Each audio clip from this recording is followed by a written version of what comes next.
Assalamualaikum everyone, welcome back at the Learning of Samina and welcome in third episode and third class of ours जिसमें हम बात करने वाले हैं about present perfect tenses. Earlier we have already talked about present simple tenses and also present continuous tenses, and today we will be talking about present perfect tenses in detail.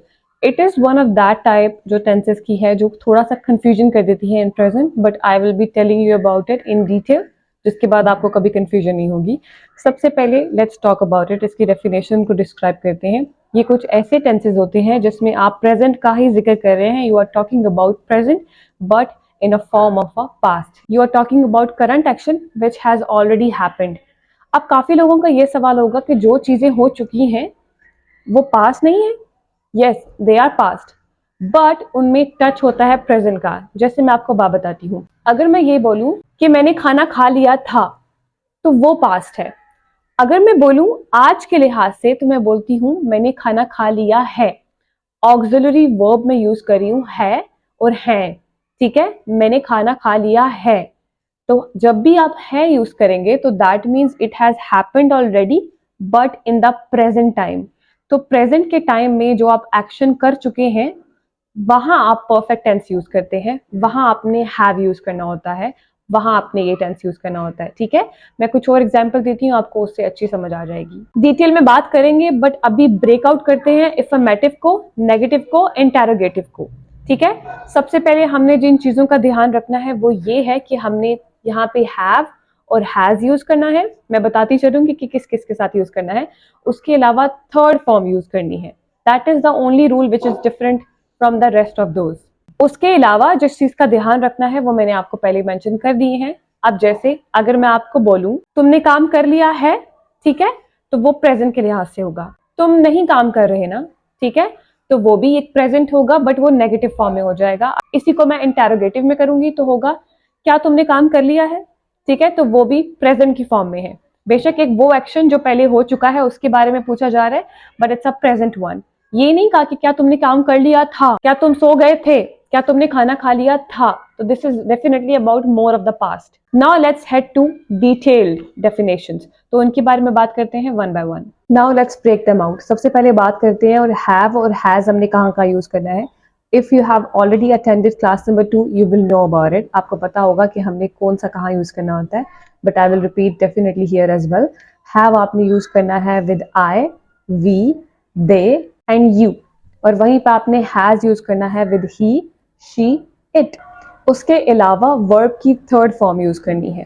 Okay, now let's talk about all of them one by one. First of all affirmative का इस्तेमाल सीखते हैं और बाद में उसको breakout करते हैं। सबसे पहले you have to take care of the structure which is subject plus have और has plus object plus past participate. अब मैं आपको इसकी कुछ एग्जाम्पल्स देती हूँ, जैसे कि उसने अपना होमवर्क कर लिया है, ठीक है, कर लिया है, ऑलरेडी डन, बट अभी किया है, right. She has done her homework, has because she के साथ हैज आएगा, ओके। उन्होंने अपना होमवर्क कर लिया है, they have done their homework, okay. They के साथ हमने हैव लगाना है, ओके, और साथ ही हम यहाँ पे डन का इस्तेमाल कर रहे हैं which is verb third form. इन चीजों का ध्यान रखना है that whenever you are talking about something which has just happened right now, I have done the shoot, right? I have left the class. I have stopped talking. Right? So इन सब के साथ आपने have use करना है और साथ साथ verb की थर्ड फॉर्म यूज करनी है। This is called affirmative sentences, which are positive sentences. Now let's talk about the negative sentences. Nothing difference there, but आपने have के साथ not लगा देना है, has के साथ not लगा देना है, subject plus have not plus has not plus object, okay? तो इस तरह आपने इसको इस्तेमाल करना है। Now let me give you example. उसने अपना होमवर्क नहीं किया है, she has not done her homework. उन्होंने अपना होमवर्क नहीं किया है, they have not done their homework. उसने मुझे कॉल बैक नहीं किया, he hasn't called me back. उन्होंने मुझे कॉल बैक नहीं किया, they haven't called me back. Called third form, has not, have not with I and they, okay. तो इस तरह आपने ध्यान रखना है। कुछ और इसकी एग्जांपल्स मैं आपको बताती हूँ, जैसे कि वो सब अभी न्यू बॉस से नहीं मिले हैं, they have not met new boss yet, they have not met new boss yet. They के साथ हैव और साथ साथ हमने थर्ड फॉर्म यूज करनी है, just take care of these, और हमने नॉट सिर्फ लगा देना है हैव के साथ। to make your sentence a negative one. Now let's talk about interrogative. Interrogative in short is a question. आपने सिर्फ कुछ changes करने हैं, जैसे कि आपने have और has beginning में लगा देना है with plus subject plus object. Okay, this is it. कुछ और नहीं करना जिससे मैं आप लोगों से सवाल पूछूं। क्या आप पहले कभी इटली गए हैं? Have you been to Italy before? क्या उसने प्रोजेक्ट मुकम्मल किया है? Has she completed the project? Moving on, we are going to talk about another way to use past perfect tense such as time expression. As in, if you want to use a sentence which has a time expression such as you want to begin or talk about the duration or initiation of your action, so you have to use for or since, right? So with for and since, you usually use past perfect tense. How you do it? Let me tell you.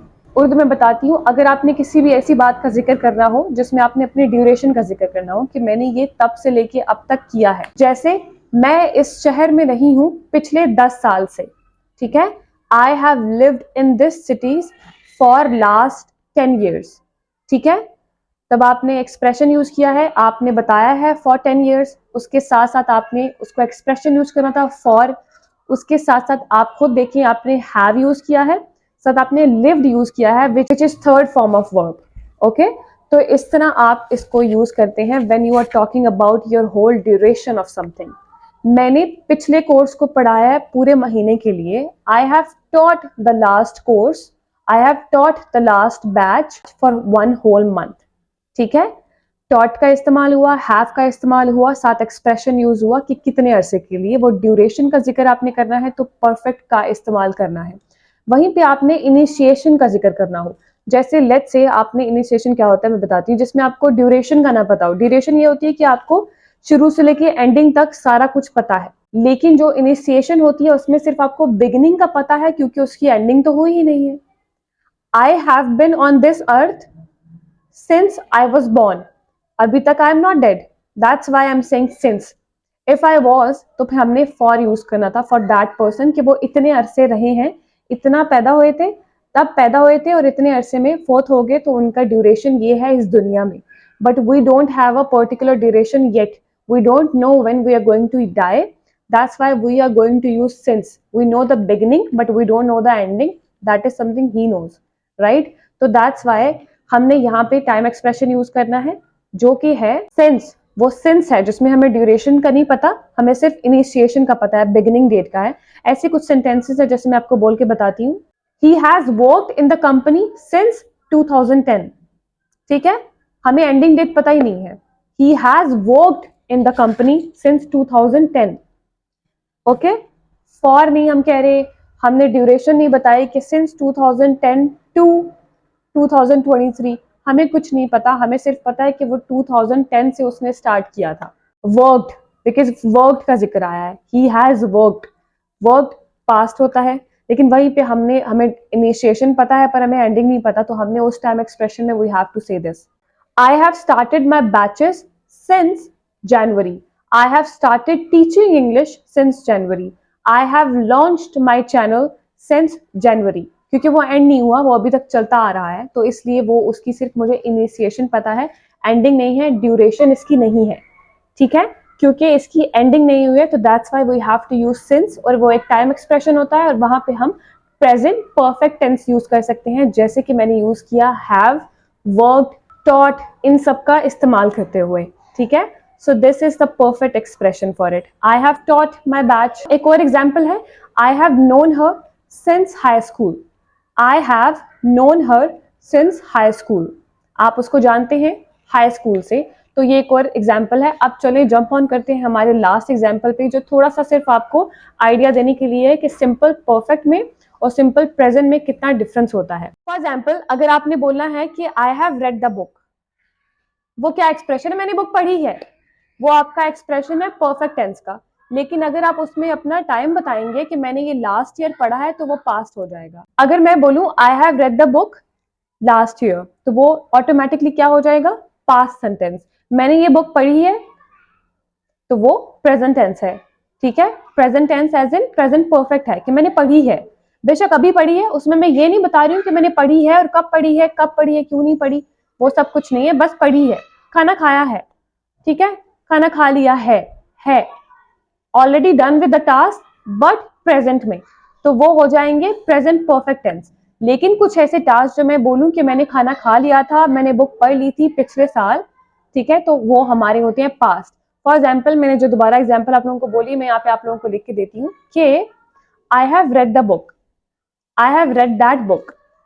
Okay, now we are gonna be talking about past. जैसे I have read that book last year, तो वो automatically past में चला जाएगा। I have read that book yesterday, मैंने ये book पढ़ी थी पिछले दिन, तो वो ऑटोमेटिकली पास्ट में चला जाएगा, क्योंकि अगर आप अपने सेंटेंस में बताएंगे कि मैं पास्ट की ही बात कर रहा हूँ, आज प्रेजेंट की नहीं है, तो फिर वो डिफरेंट हो जाएगा। ठीक है, so this is the perfect example to give you guys a difference between present perfect tenses and past tenses. ये थोड़ा सा उनमें डिफरेंस है, so you have to take care of this. Okay, remember, if you have any problem in this regarding anything, आप मुझे बता सकते हैं, I will talk to you about it, और फिर मैं आप लोगों को वो प्रॉब्लम क्लियर कर दूंगी। I hope you understood.